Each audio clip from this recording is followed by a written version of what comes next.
ABC News contributor and former State Department official Steve Gagner joins me live now for more on this. Steve, airport operations were not affected, but the airport websites went down. So how concerned are you about this cyber attack? A bit concerned, Diane. I think one of the things we've seen is that the U.S. has spent a lot of time and energy in Ukraine preventing cyber attacks from the Russians, and I think that the U.S. has been doing this for a number of years. Some of the sites that they hacked were really just information sites. I think what the U.S. Government is probably more concerned about is if the Russians do something that would have greater consequences, such as hacking the air traffic control system. So those are the places where the U.S. does have vulnerabilities, but I think most of our defenses will be focused on those things that would truly affect air travel or the safety of the flying public. Do you think that this could be, as some are suggesting, a sign of future cyber attacks against the U.S.?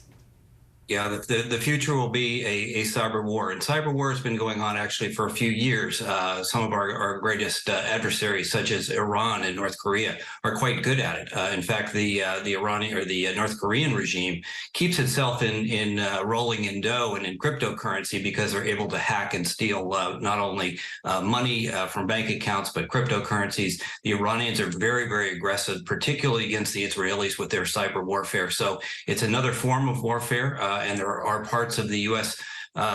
Infrastructure that are still very vulnerable to it. Things like water and power plants still don't have up-to-date cybersecurity. And so it's a tough problem, and it's only going to get worse.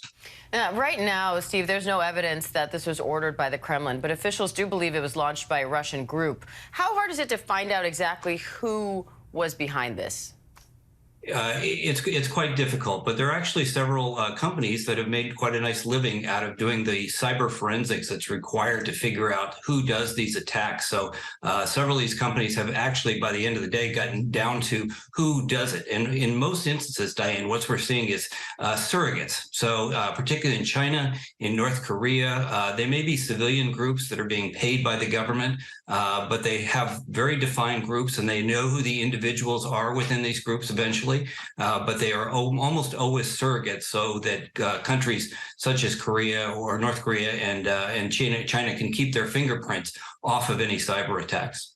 Steve, according to the United Kingdom's top cyber spy, Russia is in a, quote, desperate position in its war in Ukraine and is running out of weapons and allies. So could cyber attacks become a growing part of this war?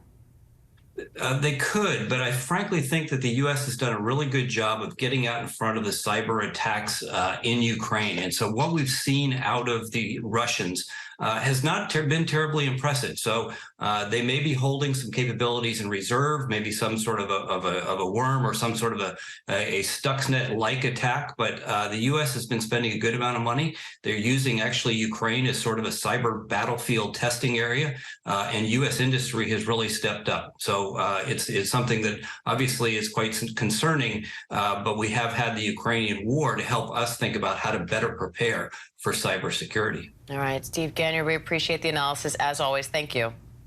Thanks, Diane.